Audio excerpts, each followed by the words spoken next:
और उस इलाके को वाइल्ड लाइफ सेंचुरी के तौर पे विकसित करेंगे।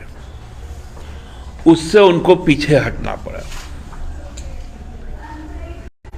ये 2019 में ही हो जाना चाहिए था, लेकिन जानबूझकर, ताकि जो पाप लोगों ने किया था उस पाप का घड़ा दूसरे पर फोड़ने की जो उनकी मंशा थी वो कामयाब नहीं हो पाया। हम लोग शुरू से इस बात को कहते आए कि 200 साल से ऊपर जो परंपरा है, जो व्यवस्थाएं बनी हुई है, उस व्यवस्था के साथ छेड़छाड़ नहीं होना चाहिए। लेकिन जैसे ही भारत सरकार को एहसास हुआ कि उनके गृह मंत्री झारखंड दौरा पे आ रहे हैं,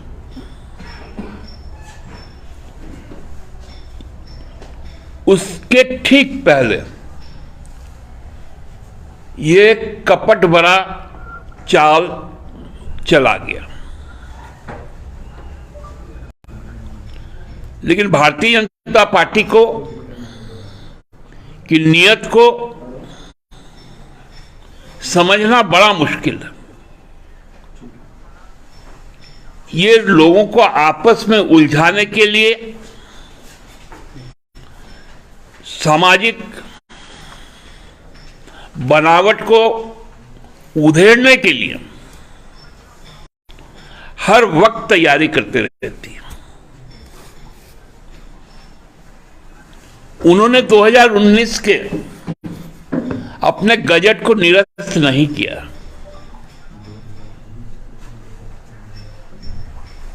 यही बात हम लोग शुरू से कह रहे हैं कि आप 2019 के अपने गजट का आप निरस्त कीजिए। उन्होंने रोक लगाने की बात की। इस चाल को जैन समाज को समझना पड़ेगा।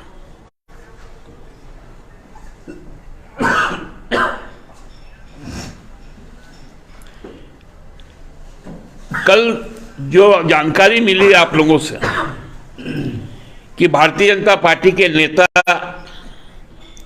और इस देश के गृह मंत्री कल शायद चाईबासा जाएंगे, और चाईबासा जाने के लिए वो आज ही रांची आ जा रहे हैं।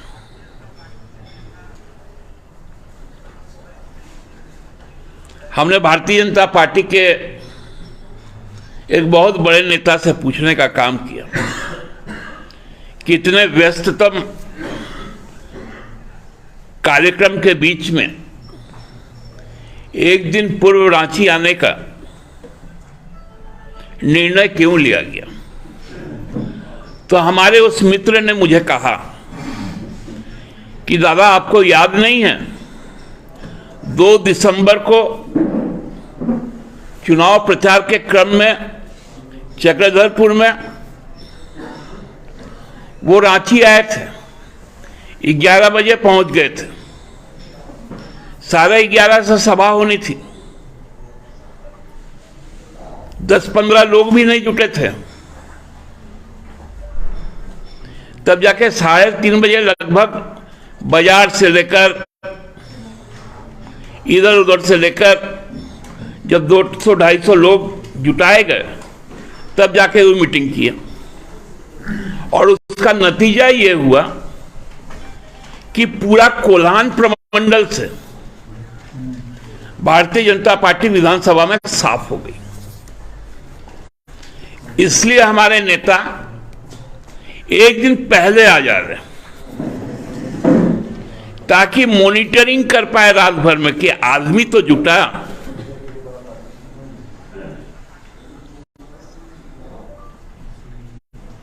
आज से ही लोगों को भेजना शुरू कर दिया गया।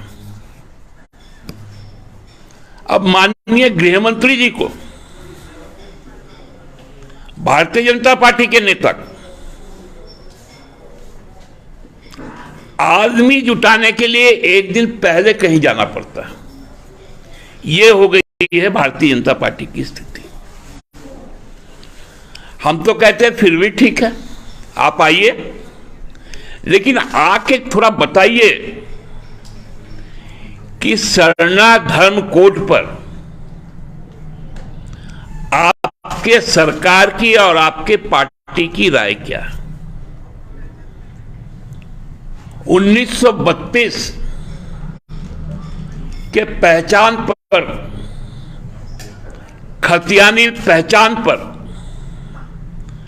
आपकी अपनी पार्टी की और भारत सरकार की सोच क्या है। 27% ओबीसी आरक्षण पर आपकी पार्टी और आपकी सरकार की सोच क्या है। क्या भारत सरकार आगामी बजट सत्र में 9वीं अनुसूची के अंदर सरना धर्म कोड, 32 का खतियान और उसकी पहचान और 27% ओबीसी आरक्षण को समायोजित करेगी या नहीं करेगी? इस पर तो बताना पड़ेगा, और इस पर भी बताना पड़ेगा आपको कि आपने जैन धर्म के जो सर्वोच्च पवित्र स्थल है उसमें किस परिस्थिति में 2019 पर उसको अभयारण्य और इको टूरिज्म सेक्टर के रूप में चिन्हित किया था। क्योंकि माननीय मुख्यमंत्री जी ने जिन संदर्भों को उल्लेखित किया है अपने पत्र में, वो आपके पास है।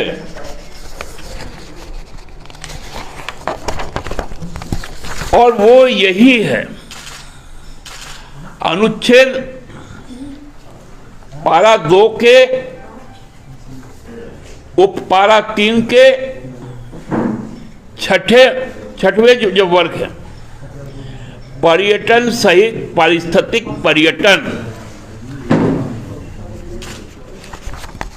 दूसरा जो पैरा 3 का जो उपपैरा है, पर्यटन का पारिस्थितिक पर्यटन और उसके निर्माण के संबंध। यही तो वो गजट था। इस गजट को आपको विड्रॉ कर लेना चाहिए। सारा समस्या का निदान तो इससे से हो जाएगा। रोक लगाने की क्या जरूरत है? भारत सरकार का गजट है, भारत सरकार विड्रॉ कर ले। हम लोगों ने जब इस गजट को दिखाया, भ्रम की स्थिति पैदा करने के लिए 2021 को सामने लाया गया। जब हम लोगों ने 2021 का भी दिखा दिया, 2019 का भी दिखा दिया उन्हीं के राज्य सरकार का, तो टाए टाए फीस सारी चोरी पकड़ी गई। इस प्रकार से इस राज्य को कलंकित ना करे भारतीय जनता पार्टी। केवल और केवल देश ही नहीं, विदेशों तक में झारखंड को कलंकित करने का काम भारतीय जनता पार्टी ने किया। विदेश के कई शहरों में इस प्रकार से चीजें पेश की गई कि हेमंत सरकार जैन संप्रदाय के खिलाफ है।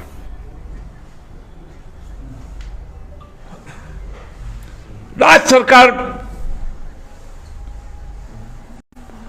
पर्यटन स्थल समाप्त करें। अरे करे भारत सरकार, मतलब करे कोई और भरे कोई।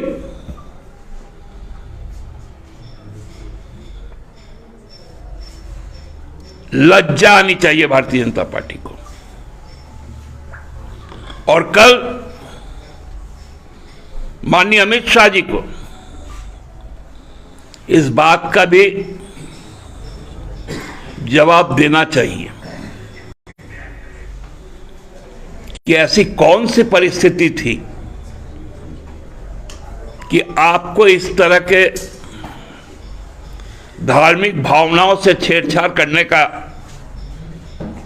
कदम उठाना पड़ा था। हम लोग चाहेंगे कल माननीय गृहमंत्री जी और भाजपा के नेता जब आएंगे तो ये जो 4 सवाल हमने किए, यह बजट क्यों, और अगला बजट में 9वीं सूची में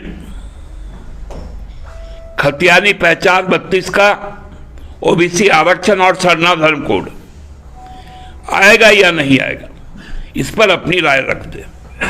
धन्यवाद। दादा, ये जो मुख्यमंत्री कल पत्र लिखे हैं, नहीं लगता है कुछ लेट हो गया मुख्यमंत्री को भेजने में? क्योंकि एक तो जन मुनि पहले ही स्वर्ग सिधार गए, फिर आज भी निधन हो गया। देखिए, वो दुखद है कितनी का भी जाना, लेकिन वो मामला नहीं है। मामला है कि आप 20 तारीख को, हाँ 20 तारीख को, 20 दिसंबर को जब जैन धर्म को मानने वाले लोग माननीय मुख्यमंत्री से मिलने का काम किया,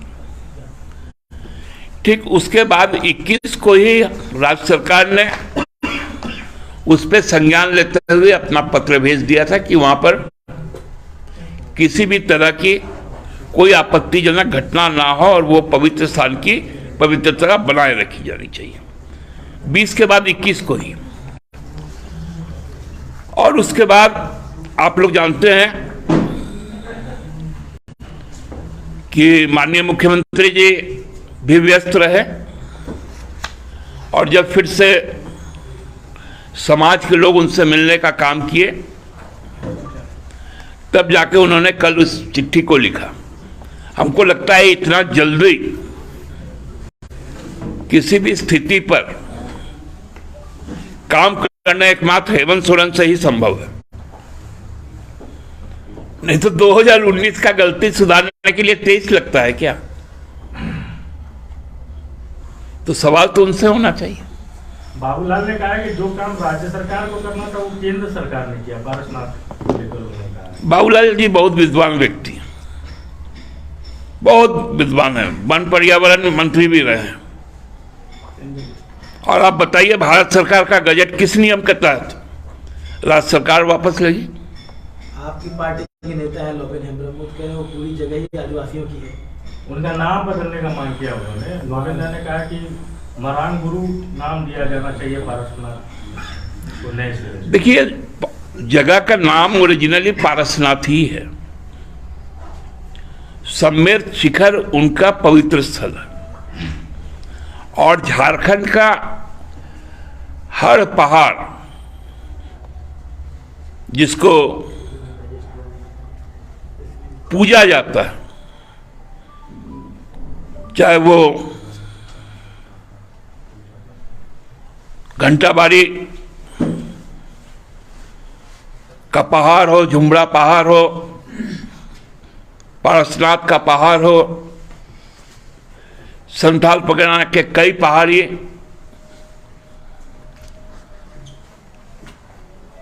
चाहे बिरसा मुंडा का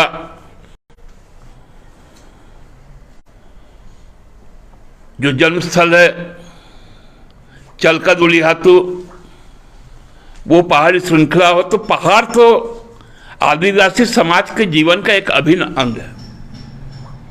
अच्छा, वहाँ पे एक जो धार्मिक स्थल है आदिवासी ट्राइबल का, उसका जो एक तरह से शिलान्यास जो है बाबूलाल मरांडी ने